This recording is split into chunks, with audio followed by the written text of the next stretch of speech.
Hello, hello, everyone. It is 12 o'clock on this beautiful, actually, it's kind of dreary, slightly dreary Monday here at WZMB 91.3. You're listening to my show, It's a Bee Thing, and you might be like, who is this girl on my radio right now?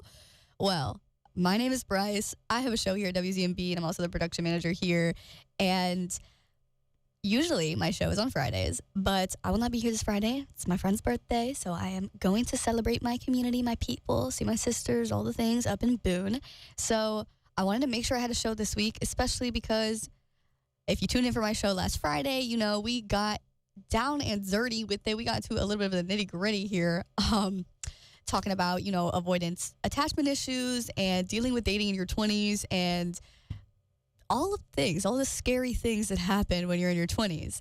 And I told you guys that I have been dealing with my own personal journey on some things and trying to figure out, you know, the path that I want to take to address them. And well, the path appeared itself to me over the last 3 days, and I have to do this show for y'all. I want to talk to you guys just about my journey and sort of talking about the fact that healing is not linear, and that's a hard thing to remember and to learn. So let's get down into it. I'm gonna play a couple songs for y'all first. Just know it's a bit of an about me show today, and I'm hoping that the things that I talk about can hopefully help somebody out there who's going through a similar thing, or just make somebody feel a little bit seen, and help me get these things out into the abyss, into the ether. So let's listen to our first song here. I've got Molly Dean with Here in the Dark, so please enjoy it. I'll be back. Don't worry.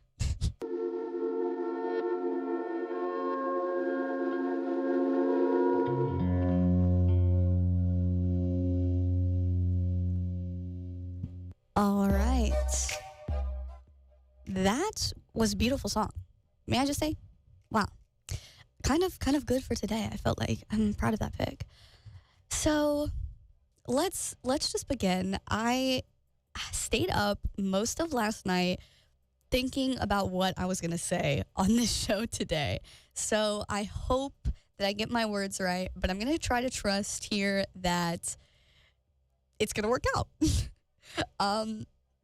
Here's what we have to talk about. We left off last week. I was trying to figure out how, basically, I've been trying to figure out for about the last 3 weeks if I have feelings for someone.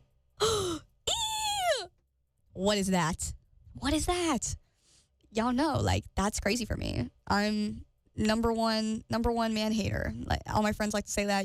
I've talked about it on my show many times about how people say that about me, and it's rough. It's rough being known as that. It's not my intention. It happens.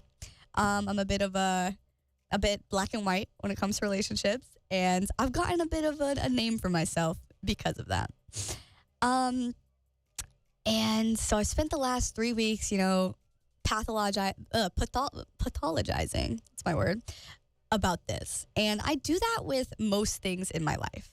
And I have realized that I thought because I'm in therapy, because I'm continually seeking out wellness and trying to better myself, and I've made such a conscious effort to defeat these things that I knew I unfortunately deal with, my anxiety, my diagnosed anxiety and depression, my unfortunately childhood trauma, the lasting impacts that has on me and specifically my relationships today.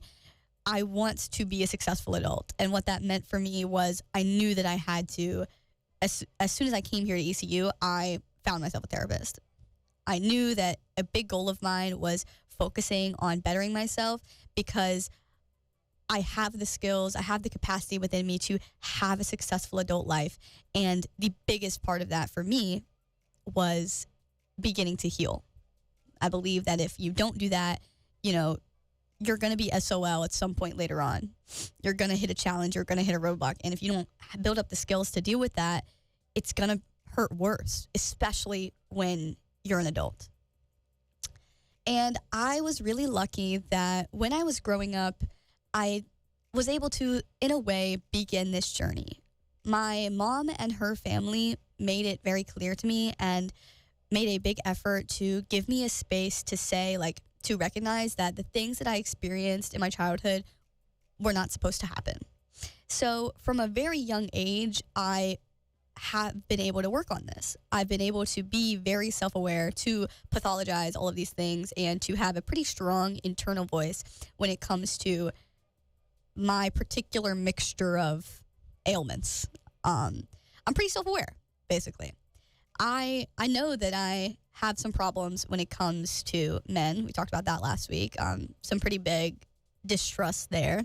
And just, huge trust issues, as well as, sometimes a big struggle to like form new relationships, be it friendships, be it romantic relationships, because of both those trust issues as well as just some serious insecurities that I have. And I made the foolish choice, I guess, to think that because I was consciously moving in what I know and believe to be the right direction, moving towards healing, that I would heal each of these things as they came up. And then I would develop new habits, and they would just be positive ones, because that's what I was trying to do, right? So the new habits that I'm forming, they have to be positive ones because they're new. They're not the negative things that I was doing before. Well, ladies and gentlemen, I'm here to tell you that when they say that healing is not a linear journey, that it is not a straight shot to your future, they were right. And I have been called out on this past weekend, and it rocked me, as I believe that it would rock anyone. So let's talk about that. Let's talk about that first. I developed what I assume is a coping mechanism for my anxious avoidance. And if you don't know what I'm referencing here, if you're a communications major, you've definitely heard these terms, or psychology major, anything. They're pretty common nowadays, thankfully, because they help people figure out their love languages and how they act in different relationships. And it's a really helpful tool for people to like learn about and, know what they are.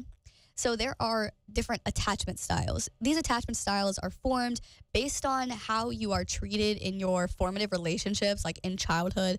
The way that you're spoken to, the relationships that are modeled for you as well is a very big part of this. And they can change your attachment styles when it comes to people. So you've got secure attachment style, which is that they have stable relationships, trust, a strong sense of self. Usually this is a kid who is told from a very young age that they are strong, that they are smart, has a constant, like, stable and clear support system that does not waver, okay? Then you have anxious attachment style, and this is people who may experience, like, high levels of anxiety and distrust. They seek closeness but fear commitment. This gets a little messy with avoidant. They're very similar, which is why there is also an anxious avoidant attachment style. That's the one I have. Beautiful. These are usually the kids who aren't able to depend on, their childhood experience. On occasion, they might have gotten told that they were smart, but on occasion, they might have also gotten told something negative. This is how I was taught them in my communications classes, because, these concepts of like looking glass self and the way that we were treated at a young age, they form a pretty big part of how we think about ourselves. And then the way that we think about ourselves impacts how we treat other people in our relationships. Avoidant attachment style is sometimes low anxiety levels, but high avoidance, right? So then if you have anxious avoidance, you'd have high of both those things. They tend to go together. So usually somebody with avoidant attachment style is probably actually going to date somebody with anxious attachment style if both of these people have not addressed that.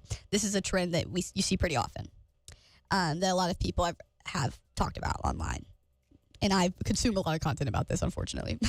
But people with avoidant attachment styles often seek emotional distance and may be drawn to casual relationships. The commitment baby is very scary. They tend to run away. I do that. Then you have disorganized attachment style, which is they are drawn to close relationships, but they fear them and, sort of can't make up their mind, basically, go back and forth. Can also be called like fearful attachment style. It's called multiple different things. There's lots of names, but you'll see that if you literally Google attachment styles. You can take quizzes on this. You can read about them. They're pretty much everywhere. There's a scale that's kind of like high anxiety, low anxiety, or low avoidance, high avoidance. And like avoidant attachment style is also called dismissive, and anxious attachment style is also called preoccupied.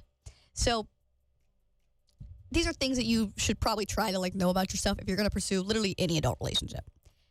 Well, I have known for quite a long while that I'm an anxious avoidant. This, I know this about myself. I'm pretty introspective. I know that I tend to sort of, basically, as soon as I get a feeling, a crush, if you will, I would just force myself to ignore it. From a really young age, I just was like, I don't really need a relationship. I'm so happy by myself, and I have everything I need within myself, so I'm just not going to do it. And I thought that was a really positive thing, because I was like, okay, like, that's a good thing. That's going to eventually bring somebody with that secure attachment. That's what I thought.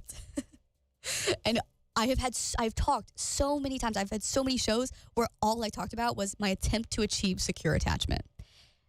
I thought this was the path to take. I was like, okay, I know exactly who I am. I'm a very confident person. Anybody would be lucky to be drawn into my life. And so I'm just going to continue existing as I am. I'm going to be confident within myself, turn internal, and, eventually the right person will find me. Well, as we talked about last week, hold on, let me get this name right. Dr. Meg J, who wrote the book, The Defining Decade, when I was talking about the 20s. She referenced how people in their 20s are actually just not dating at all. They're putting off dating. And that's not a good thing, because there's not that much time to learn these skills. And so I'm sitting over here, I thought that I was building habits that were forming secure attachment, that were keeping me safe. I thought that placing extreme limitations on who I dated and being very clear about my boundaries and getting to know myself at such a level where I knew exactly who my ideal partner would be. And I didn't settle for anything less than that. I didn't settle for anything less than perfection, than somebody who is the exact version, exact amount of intelligence, exact amount of emotional awareness, exact attachment style, everything that I want, to where, boom, they're the perfect person. I'm the perfect person. I've healed myself. Our relationship is destined to work out, right? You can't get hurt, right? Well, wrong. Because perfection is an unattainable ideal. No one, and this is something that I actually talked about previously, but didn't, realize that I was kind of calling myself out about this really black and white culture that we have with dating online now, about these whole things of like, if he wanted to, he would, and how it's not fair to potential partners to write them off if they can't immediately text you back. But I was doing this in my own way. I was doing this. I was like, all right, I know that I don't want casual hookups. I know that I want a committed relationship. So anybody who could possibly be perceived as ever having engaged in a casual relationship can never date me, because then they'll never want a long-term relationship. What am I doing, ladies? What am I doing? That was wrong. So these habits that I built, that I thought were protecting me, that I thought were representative of my healing and my newfound secure attachment, guess what? It was just anxious avoidance wrapped in another bow. It was just wrapped in a pretty package that made me not have to come to terms with how possibly toxic it was. That was a crazy, groundbreaking moment for me.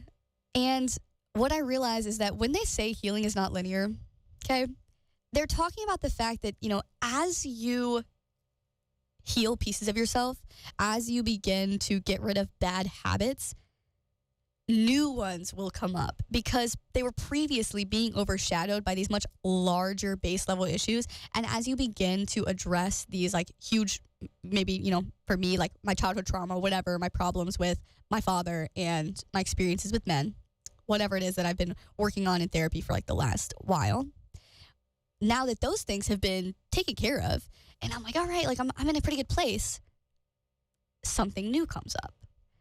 And it can feel really disappointing. And it can feel really,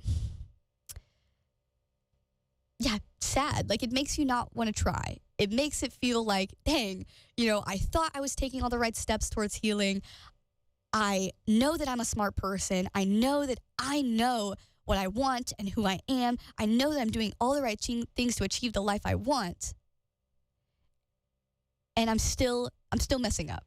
I'm still unintentionally harming myself. And it's like that, like it feels like an insurmountable goal. It feels like it might never end. Like there might just keep being new things. And that is a hard thing to face. I will not deny that. But thank God I did, right? Thank God I had this realization when I did. Thank God that my friends sat me down and said to me, you're just avoiding it more. Like, you think that you're protecting yourself, but you're not. You look silly. You're denying yourself of possible positive experiences because there's a possibility that you might get hurt at the end, that it might not go the exact right way. And that was a truth bomb.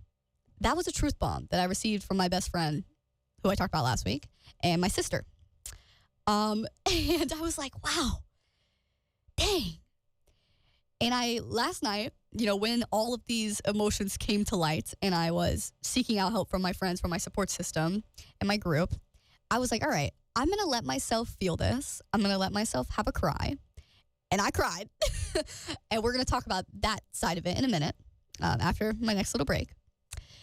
And I was like, okay, I'm going to let myself feel this. I'm going to cry it out. I'm going to listen to folklore, mirror ball. Ooh, I'm going to feel this one because it feels really bad and terrifying right now because I have a crush on someone. I thought I was doing the right things. Come to find out, my anxious avoidance is just as prevalent as it has always been. And I want to fix it because I have feelings for somebody. And I should fix it because if not now, when? If I don't do it now, then the next time I have a crush on somebody, who's to say that I'm not just going to push it back again and again and again and again? And so this genuine terror I felt when I admitted to myself that I trusted this person and that I'm interested in them and pursuing God knows what with them. The way that all I could think about was how I wanted it to be over, how I wish it was just a week from now so I could just push it down again and it would be gone. Because I've done that every time. I know that I could do it. It's the easy thing to do. And it doesn't technically hurt me. It just denies me of a possible new experience that will make me better suited for the adult life and the relationships that I'm trying to have. So that was a rough experience. I let myself cry. I let myself feel the fear because it is horrifying for me. I let myself recognize why it is horrifying for me, which is what I want to talk about later. And then I said, okay, tomorrow I'm going to read my books, my Defining Decade, my How to Be Dateable. That is a book that I bought. I'm serious. I'm not embarrassed to admit it. I'm going to go back through my text messages. I'm going to talk to my mom, and I'm going to make a plan. And I'm going to do something about it. And here I am. And I did do something about it. And I got the whim up under me, and I did text this person and let them know how I felt. And no response yet. Have no updates for you on that. But the whole time, it made me feel like I was going to throw up. I wanted to curl up in a ball and no longer exist. It's terrifying for me. And the whole time, and all my friends could say was, that's how it's supposed to feel. Because you're doing this scary thing. But at the end of the day, what matters here, what I have to repeat to myself, my mantra that I'm repeating to myself over and over again, is that regardless of the outcome, I will still be here. I will still be okay. It is not make or break. And it helps that this person's my friend, for one. But regardless, I have been trying, over the last semester. I've asked out 4 people this semester, to be clear. I've went up to people and be like, can I get your number? That's not scary for me. And it always happened in the split second of me wanting to run away and deciding to be like, screw it, YOLO, you only live once, and just doing it because who else is going to do it if not me? I kind of owe it to myself to listen to these impulses. So it's much scarier when it seems like it could be, quote, turned into a real thing. I've known that that's one of the things that scares me for a while. But I did it. I chose to do that. I do not know if anything will happen, but I know that either way, out of any of the possible outcomes, it's not going to break me. It's not going to prevent me from being in relationships in the future.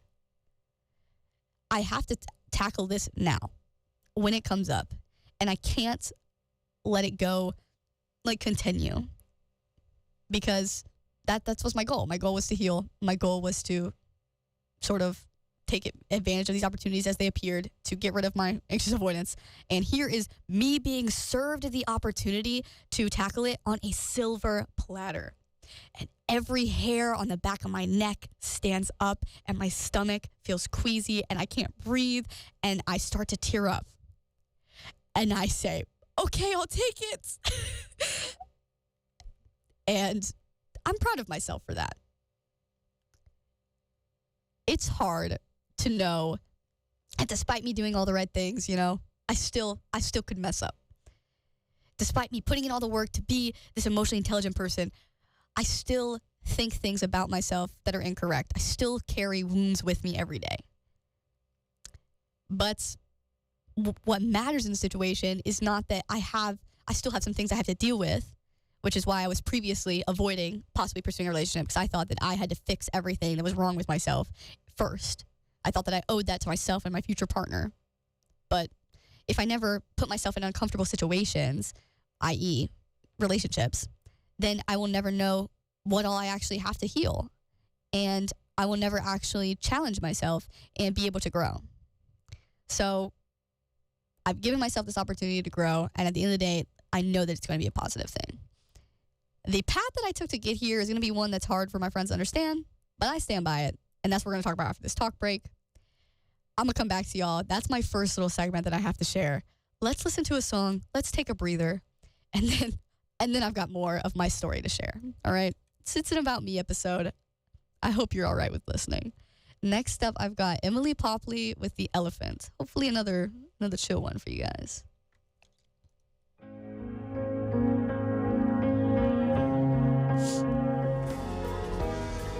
All right. That was a short one. That's my bad, guys. That was a really short one. I didn't intend for it to be that short. I'm back here, and we're gonna keep talking, I guess. Maybe I picked that one on purpose, and I just didn't know it. Here's where we get personal, and I'm going to talk about the reasons why I think I have the attachment style I do, and where my fear comes from. And just how it impacts me every day, basically. So for the last year, this is my 20th year of being alive. I'm 20 years old. I'm about to be 21. And throughout all of spring semester, I kept seeing all these videos. I'm gonna tie this back around. Just trust me here. I'm going on a tangent a bit, but you're gonna get it. I kept seeing all these videos about how the year, like that year 20, is like kind of the worst year ever, and how it's just like canon event after canon event. And I was like, man, I'm doing good. Like, that's crazy because I've just never, that hasn't happened to me yet. I guess I'm kind of, my 19th year sucked so bad. I probably just did it when I was 19. I think I'm chilling. I'm good. And then my summer was challenge after challenge after challenge. Still didn't click. This whole semester has been weirdly challenging in a way that I've never experienced before. Still didn't click.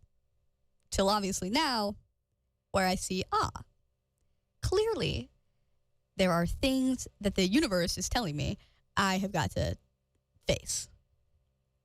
And I'm really thankful because I think that there are experiences that you have in life that, number one, are meant to challenge you and you don't realize till later. And then subsequently, I think there are experiences you have in life that are meant to help you through that challenge. And you're going to have them at the same time because the universe, whatever, knows that you're going to need a positive thing to keep you grounded, to push you through. And you also need something to make you face it. Does this make sense? So the whole summer and at the start of the semester, I kept having these really wonderful experiences, specifically at camp, with these strangers, people who I had never met before, who came from other countries, who had nothing in common with me, who knew nothing about me, who I knew nothing about them, completely blank slate. And here is what they said. I talked about this a little bit in my first show back. I'm coming back to it. First, I sat down with this girl and she was like, yeah, yesterday was just a really off day for me. I was feeling the anxiety, it was really hard coming here from camp, being so far away from my family. And I was just it was just a bad day. And she says to me, I bet you've never had a day like that though. You just seem like you're happy all the time. And in the moment, I didn't stop her. I probably said something like, no, yes, like I completely understand, keep going. But I packed that away for later because it was so striking. It was so at odds with what I perceived myself as and what I assume other people perceive me as. So I was like, what? You know, she thinks she like seriously, earnestly, truthfully thinks that I'm happy all the time, that I'm just this like joyous, bright person. I was like, wow. And that was really cool because, you know, one of the main goals I had for myself when I transferred and when I went into college was like, I want to be a light in people's lives. It's like the one thing that I work towards every single day. Like it was like my huge one main goal after graduating high school and going into college and being an adult. And then it happened again. I sat down with one of my kids and she says to me, yeah, but you probably don't know what it's like to have to like worry about fitting in. Like you've never felt that way. Again, earnestly believing this.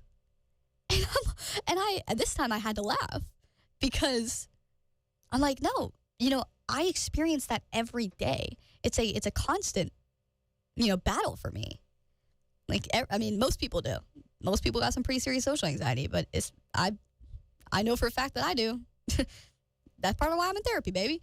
And I was like, what? Like, she sees me, these people are seeing me as this confident and bright figure to the point where they think it's impossible that I could be facing the things that I'm facing.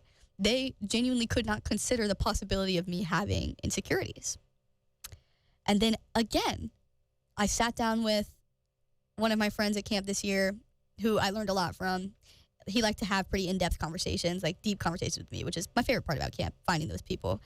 It's so fun for me because as you can tell from my show, love that. Love doing that. And a few weeks before, we had a conversation where he like kind of immediately clocked me and was like, oh, are you asking like basically if I'm comfortable around men? And I like laughed and we got into it. And I was like, yeah, no, you can definitely tell like I had some rough experiences, but I'm really trying to push through that, was the summary of our conversation. So then on the last night of camp, we pull an all-nighter where we have counselors stationed throughout the camp watching to see if the kids sneak out, basically. It's fun for everybody. So we stay up till like 5 a.m. So I was stationed with him. And we sat there in our little chairs, and I was like, all right. And he approached the conversation well. He was like, I've been thinking about this. Like, I feel like you're a lot more stressed than when we started out this summer. And like, you know, like what's going on? Like, we talked a little bit about your fear with like you're having a hard time with relationships and not really dating. And like, I just can't believe that someone like you would be dealing with that. Like, you're such a bright person who like seems so confident in themselves. You seem like you totally know, you know, where you're going in life and what you want. You know, I have a really hard time believing that you've never had a romantic experience, that you have a hard time with that. And I was like, yeah, like, no, you know, no one's, I said to him what I usually say to people when they approach this issue with me. And unfortunately, the thing that I say, which I believe I need to stop saying, is, you know, no one's ever been attracted to me before. No one's ever been interested in me. The usual reasoning that I have for that is that I'm intimidating. That's what I get told a lot. I get told that I'm scary a lot.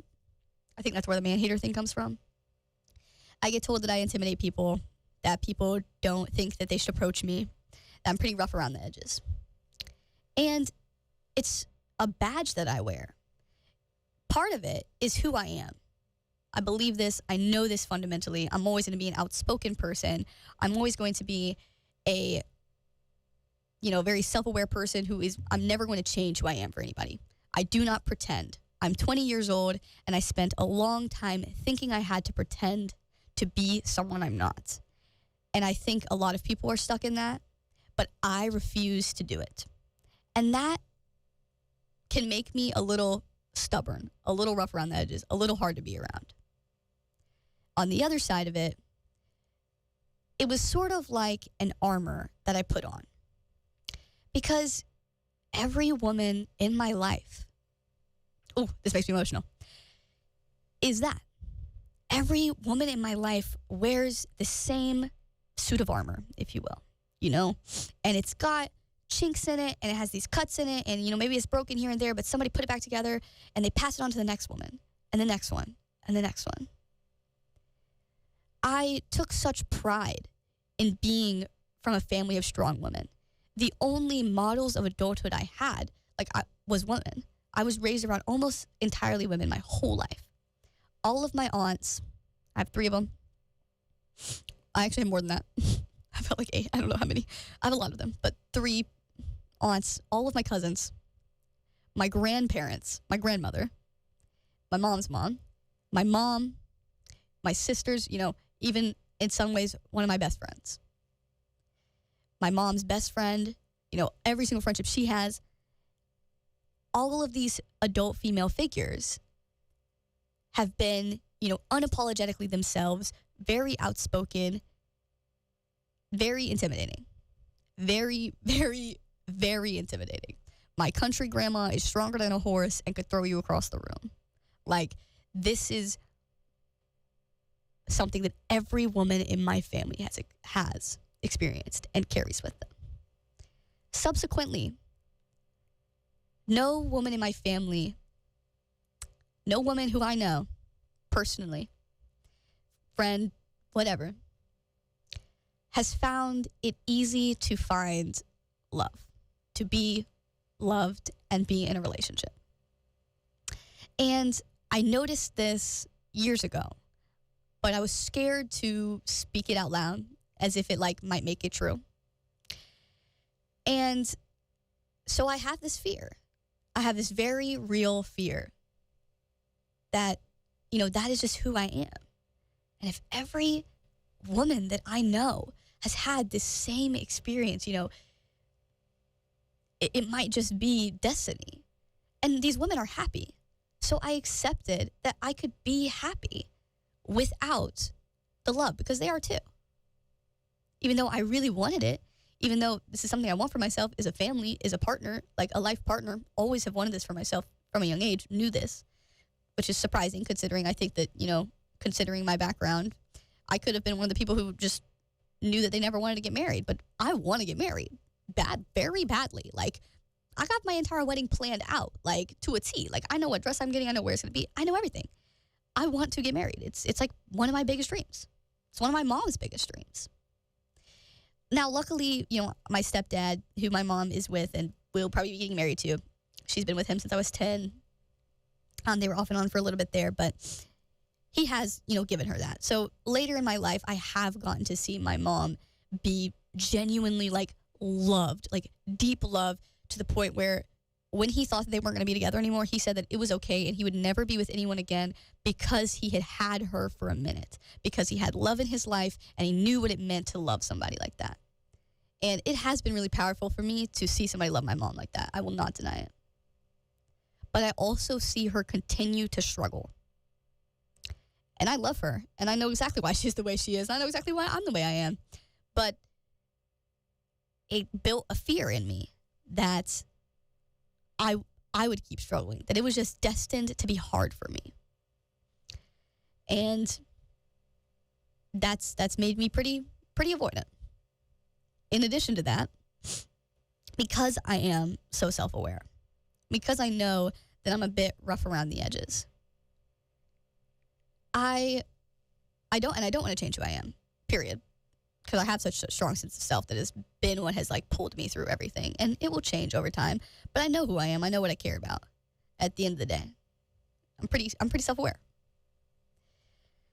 I began to form this thought that, maybe it was just always going to be hard to be around, to be with someone like me. This is what I said to myself. And my first summer at camp, this is so crazy that everything comes back to camp, but it's been a pretty formative place for me. My first summer at camp, I was trying to start to be comfortable with having feelings for people. And I was like, yeah, I need to fix this. And I realized I have this thing that I have coined a term for. I call it ugly girl syndrome. That is what I call it. And people online talk about this. So I'm sure if you've experienced this, you already know what I'm going to say. You're going to know immediately when I start talking about it. But when you grow up being the weird kid who was gangly and grew a bit too fast and needed some serious nose surgery and had a 6 head. Okay, my forehead was huge. And shaved her head when she was 12 and dyed it 20 colors before I graduated high school. And dressed like a tomboy until I was 15. Like, refused to wear a bra because I was, like, scared of being a woman. So all of these things, okay? I was an ugly kid. And I hate to say, I know that I should not say that about myself, but I was a weird little kid. And I love her, and I think she's so cute. When I look back at pictures, I feel for her, and I feel bad that she felt so bad about herself, because I do not feel that way about myself today. I think I'm beautiful. I think that I've grown into my features. I think that I am a confident person. I think I know how to dress. I think, the way that I carry myself is pretty positive, and the way that I present myself to people clearly makes a positive impact, because look at what all these people said to me at camp. Somebody I was playing a game with, and the prompt was to point at the person in the room you think is the happiest, and they pointed at me. So something I'm doing is right. But then the second that I think about liking somebody and about opening myself up to this intimacy that I had told myself I would never get, I'll become that kid again. Even though any other day, I know that I'm a confident person, I know I'm beautiful, all these things. But whenever I'm trying to tackle, the possibility of having feelings for someone, of being in a relationship, I'm like, well, why would they want to be with me? It's so much easier to pick somebody else. They could pick anybody. And there's no reason to pick the kid who still has all these insecurities, who's still dealing with her trauma, who's still, working to fix herself and be a better person. There's no reason for somebody to pick me. This was my internal narrative. And I wrapped it around my little heart, and I kept it deep inside, and I knew that it was wrong. So I never told people that this was how I felt, because I knew that they would say, oh, you're just being stupid, it's wrong. But those other people don't have the concoction of mental health issues and trauma that I have. And I was doing the best I could with what I had. And so it's hard for me to share that with people around me, because they oversimplify it. They're like, oh, well, just don't feel that way. I don't understand. I had someone say to me, I don't understand why you're saying that. I don't understand why you feel that way. And baby, obviously, if you who is listening share a similar experience, I don't know why I feel that way either, because I love myself, but I still feel that way. It's still the driving factor of why, when I think about telling someone I like them, when I think about pursuing intimacy and going on dates with somebody, I would rather be tortured in a torture chamber than even try. It's still there. And so I really let myself feel that last night. And it was really devastating because of what I previously mentioned, of how I have worked so hard to heal. And it feels like, well, dang, if I'm doing all the right things and I still have this problem, I still feel this way about myself. I still have this serious, serious fear that it's never going to happen for me because of who I am as a person. And I still see things in my everyday life that prove that fear and anxiety. And so what you have to do in this very unfortunate situation is stop it in its tracks. It was helpful for me first to feel it. I'm not going to lie. I don't cry a lot anymore. Used to have a hard time often. And now I don't. Now that I'm in therapy, I don't know what that is. But I was I knew that I needed to feel this for a minute. Let myself mourn the fact that I feel this way, because I know that it's hurting me. But I also know that it's something I developed to protect myself. But I know I have to get rid of it. I know that this is, now that it's out in the open, now that I've talked about it with my friends, now that I've admitted that I have feelings for this person, I have to take this opportunity and let this go and try to figure something out to take advantage of my silver platter opportunity to possibly be in a relationship or do God knows what, address these issues at the very least. And I need to address this. So I felt it. I had a little cry. And I'm not making this up. This is something weird, but follow me. I had a dream. I did. Last night, within an hour of me falling asleep, the dream maybe lasted an hour, wherein my subconscious literally had my friends and family, people I knew, including the person who has caused this revelation, look me like in my eyes in the dream and be like, hey, isn't that weird that you feel that way? Because don't you trust us? Aren't we, trustworthy friends who've returned to you after every time that you've gotten embarrassed? After every time that you think you've made a fool of yourself, that you think you said the wrong thing at the function, got too personal in a text message, didn't we still call you the next day and ask to go to cookout? Didn't we still ask to hang out, ask to go out the next weekend? Isn't it kind of silly that you think everything is hinging on this one thing? That you feel like you can't lean into the trust that you feel that is a natural human thing to feel for people who are in your life? And I woke myself up and I was like, oh my God. First, I was very freaked out by the dream. But people in my family have had dreams like that before. Like my mom, I grew up with my mom telling me about dreams she had where she a symbol came to her and she realized that she needed to deal with something, just random things like that. And so I knew that this was a real thing that just randomly happened to me.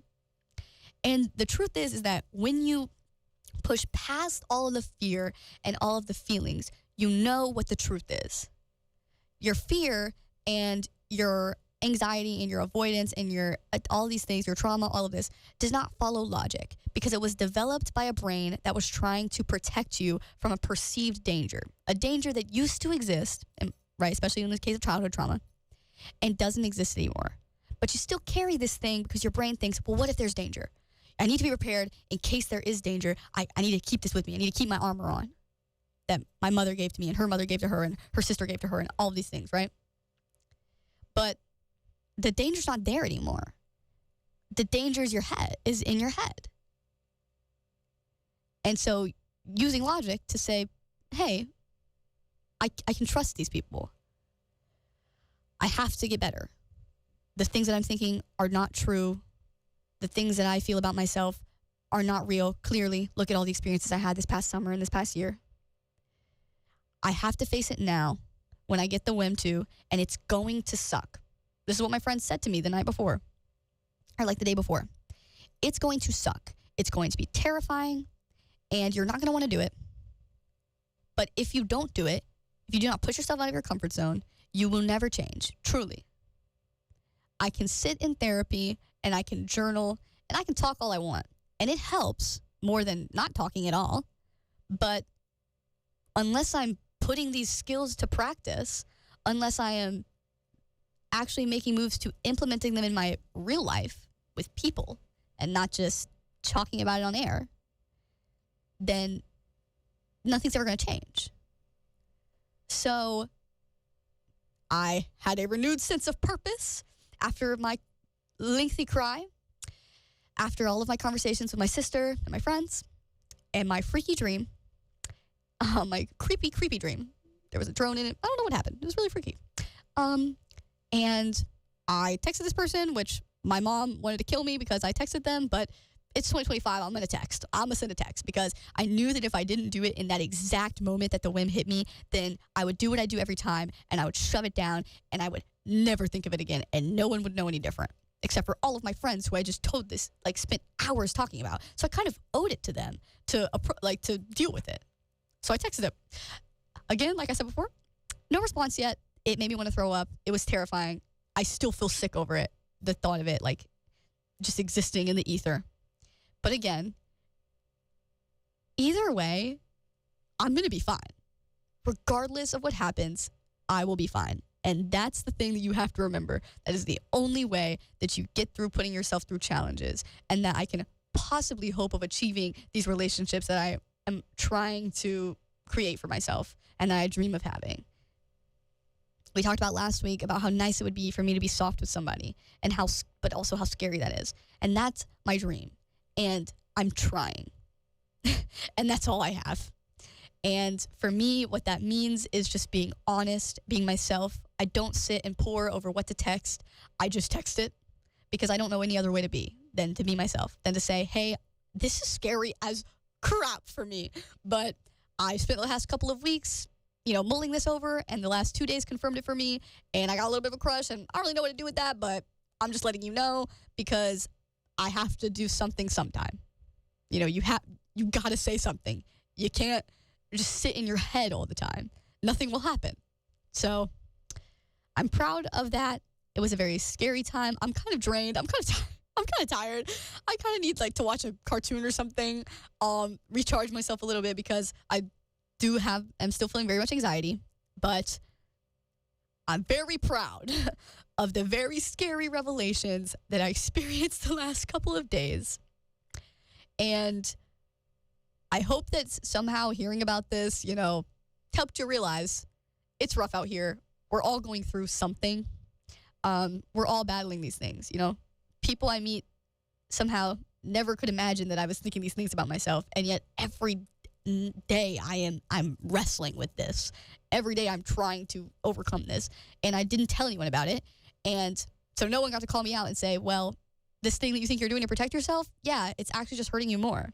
And so the second I confirmed it for myself, let myself feel the feelings, told my support group, told my friends, they called me out. I listened, and I was like, yeah, you're absolutely right. What am I going to do about that? And then I did something about it. Makes it sound really easy, right? Makes it sound like I didn't spend totally hours crying to Taylor Swift. But I guess that's what your 20s is. I guess that's what they were talking about. Because every time you think that you've healed something, baby, a new thing is going to show up and say, oh, it's my turn now. Come deal with me now. But you can't run from it. I can't keep doing the toxic thing that I thought was protecting myself, because if I don't tackle this issue, then I'll be stuck at this issue forever. And then I won't get to the next one.